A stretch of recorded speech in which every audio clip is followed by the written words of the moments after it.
Yang pertama, saya sendiri Muhammad Aditya Fajar akan berperan sebagai moderator. Selanjutnya yang kedua, Mas Mumpai akan berperan sebagai panelis pertama. Selanjutnya Ismail Fitria akan berperan sebagai panelis kedua. Selanjutnya ada Mbak Abdel Elias akan berperan sebagai panelis ketiga. Selanjutnya ada Mbak Amanda Olivia akan berperan sebagai panelis keempat. Selanjutnya ada Mbak Junia Ayu Roma yang akan berperan sebagai panelis kelima. Selanjutnya ada Mas Asin Jawari yang akan berperan sebagai audiens pertama. Dan yang terakhir ada Mbak Dewi Intasari yang akan berperan sebagai panelis kedua. Diskusi kali ini akan dimulai dengan pemaparan materi yang akan disampaikan oleh masing-masing panelis dan dilanjutkan dengan sesi tanya jawab. Oke, untuk bertindak waktu, langsung saja kita mulai dengan panelis yang pertama yang akan memberikan paparannya dari segi media sosial. Monggo Bapak Budi, silakan. Terima kasih moderator. Personal branding di era digital tidak bisa dilepaskan dari media sosial. Platform seperti Instagram, LinkedIn, dan TikTok telah menjadi ruang utama untuk membangun citra diri. Banyak orang membangun media sosial untuk menunjukkan keahliannya, seperti prestasi atau bahkan gaya hidup mereka. Strategi yang sering saya temui adalah konsistensi dalam konten, seperti memilih warna, topik tertentu, atau gaya bahasa yang unik. Misalnya, seseorang konsultan karir di LinkedIn mungkin akan fokus pada tips profesionalisme, sedangkan kreator TikTok menonjolkan sisi humor atau kreativitasnya. Namun, tantangannya adalah memastikan bahwa branding ini autentik dan sesuai dengan nilai-nilai pribadi. Ketika branding hanya berfokus pada pencitraan tanpa dasar nyata, itu akan mudah runtuh ketika publik menemukan ketidaksesuaiannya. Mungkin penjelasan yang dapat saya sampaikan itu saja. Terima kasih. Terima kasih atas pemaparan yang disampaikan oleh Mbak Umi yang sangat informatif mengenai strategi personal branding di media sosial. Untuk selanjutnya kita akan menggunakan pemaparan materi dari sisi psikologis. Bagaimana dampak personal branding terhadap psikologis yang akan disampaikan oleh Mbak Anis. Monggo silakan. Terima kasih moderator. Dari segi psikologi, personal branding memang memiliki dampak yang besar dari segi positif maupun dari segi negatif. Dari segi positif, personal branding yang terencana dapat meningkatkan rasa percaya diri ketika seseorang merasa citra dirinya diterima oleh publik. Mereka cenderung lebih percaya diri dan termotivasi untuk terus berkembang. Namun dari segi negatif, beberapa orang terlalu fokus pada branding digital mereka sehingga dapat menciptakan tekanan mental untuk terus terlihat sempurna. Fenomena ini sering disebut sebagai digital personality, di mana seseorang berusaha keras untuk mempertahankan citra tertentu yang mungkin tidak sepenuhnya mencerminkan kehidupan nyata mereka. Untuk menghindari tekanan ini, penting bagi individu untuk tetap jujur pada diri sendiri dan tidak memaksakan sesuatu yang di luar dari perkiraan kita. Terima kasih. Oke, terima kasih kepada Mbak Anis yang telah memaparkan materinya dari segi psikologis. Tentu akan sangat menarik jika kita memahami bagaimana personal branding dapat mempengaruhi kepercayaan diri dan kesejahteraan mental. Untuk selanjutnya kita akan mendengarkan pemaparan materi dari segi influencer yang akan disampaikan oleh Mbak Nabila Nitias. Monggo dipersilakan. Terima kasih kepada moderator yang telah mempersilahkan saya berbicara pada kali ini. Menurut saya sebagai seorang influencer, pastinya personal branding itu merupakan aset yang sangat berharga bagi seorang influencer seperti saya. Misalnya seperti pada saat kita itu membuat sebuah konten, pastinya kan kita tidak hanya membutuhkan pencitraan di dalamnya, tapi kita juga harus menunjukkan diri kita kepada audiens agar konten yang kita sajikan itu relevan dengan audiens. Namun di dalamnya itu juga terdapat beberapa tantangan yang kita miliki sebagai seorang influencer. Itu pastinya yang pertama adanya kritik, ataupun yang kedua itu adanya saran yang mungkin bisa berdampak negatif ataupun positif kepada diri kita. Namun kita juga bisa mencegah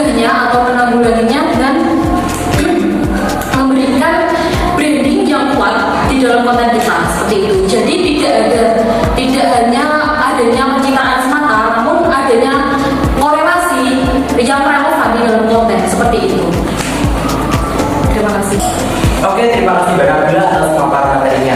Dari segi influencer ini kita dapat memahami bahwasanya transparansi dan kejujuran menjadi kunci sukses. Oke, untuk selanjutnya kita akan mendengarkan pemaparan materi dari segi pengamat etika digital yang akan disampaikan oleh Mbak Amanda Yuvia. Dipersilakan. Terima kasih moderator. Saya setuju bahwa etika adalah komponen penting dalam personal branding. Kita sering melihat kasus di mana seseorang membangun citra yang terlalu ideal di media sosial hanya untuk akhirnya terungkap bahwa itu tidak sesuai dengan kenyataannya. Misalnya ada influencer yang mempromosikan produk dengan klaim berlebihan seperti aman, padahal tidak sesuai fakta. Ketika hal ini terjadi, kepercayaan publik bisa hancur. Tidak hanya pada individu tersebut, tetapi juga pada platform yang mereka gunakan. Bagi saya, personal branding yang sehat adalah branding yang jujur dan bertanggung jawab. Penting bagi setiap individu atau bisnis untuk memahami dampak sosial dari branding mereka. Terima kasih. Oke, terima kasih kepada Mbak Amanda yang telah menyampaikan materinya dari sisi pengamat etika digital. Pengamat etika digital ini sangat penting dikarenakan banyak tantangan pada etika digital ini. Selanjutnya kita akan mendengarkan paparan materi dari panelis kelima yaitu Mbak Zumi Ainul Rahman yang akan membahas dari sisi pelaku bisnis. Baik, terima kasih moderator. Dalam dunia bisnis, personal branding sangat berpengaruh, terutama dalam membangun kepercayaan konsumen. Sebagai pelaku bisnis, saya berusaha kompeten dan peduli terhadap pelanggan. Misalnya, ketika saya berbagi cerita tentang bagaimana produk saya dibuat, termasuk proses dan tantangan yang kita hadapi. Hal ini membantu saya menciptakan koneksi emosional antara saya dengan pelanggan saya.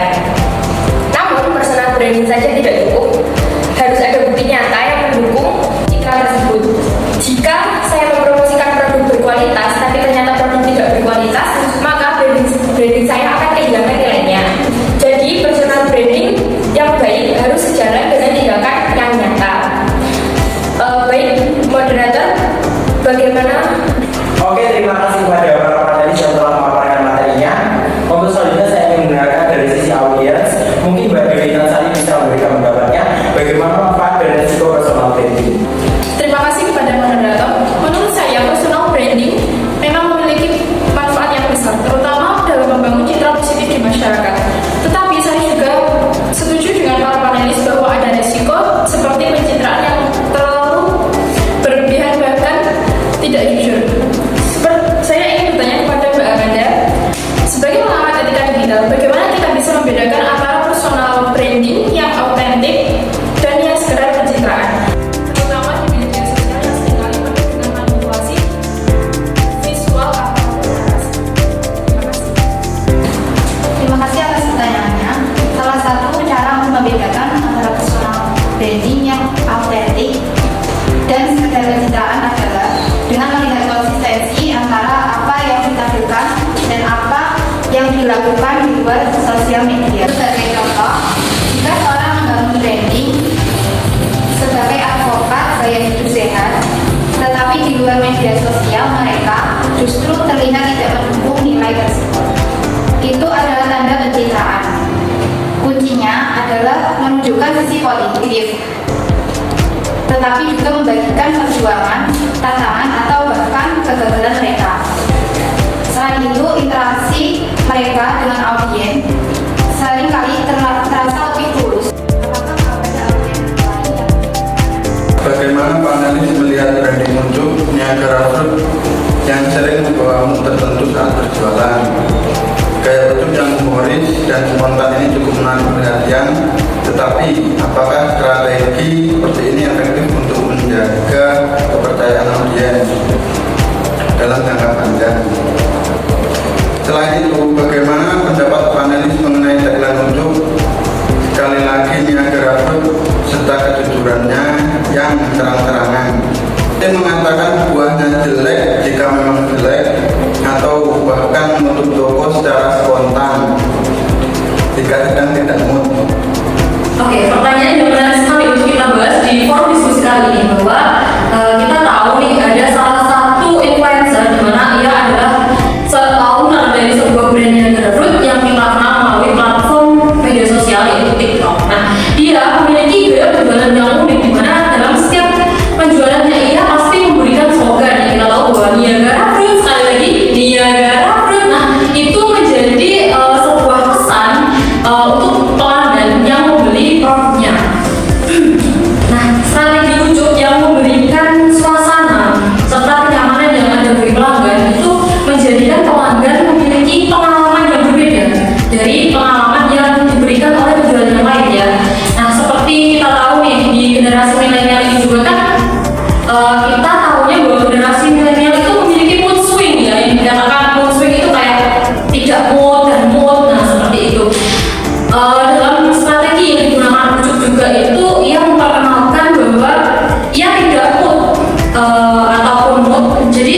kompleks gitu ya. Jadi adanya kepastian di mana ia akan menjual brand tersebut gitu.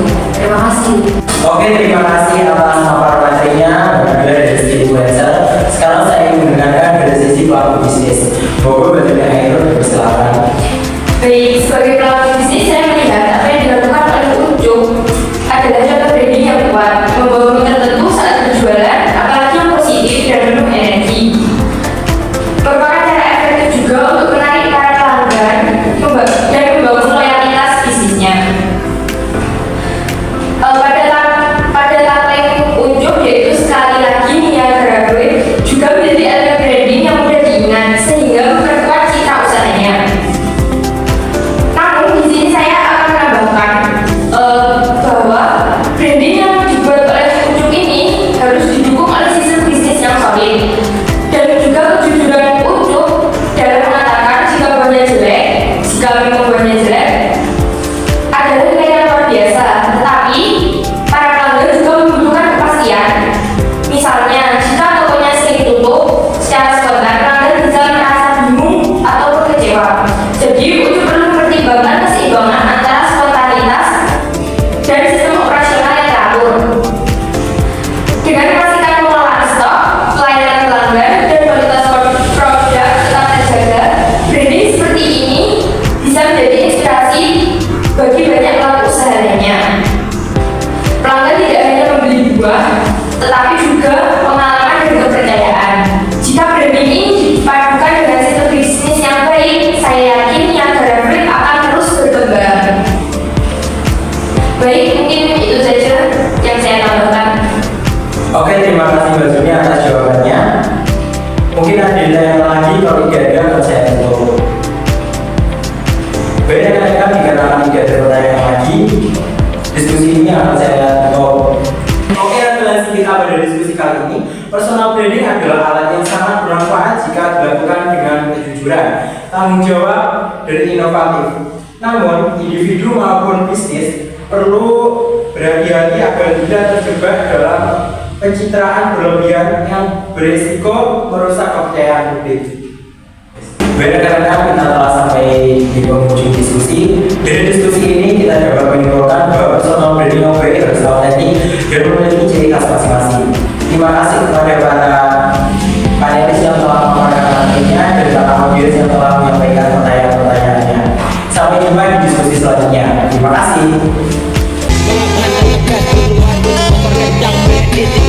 Cuma bisa di belakang, jelas menjauh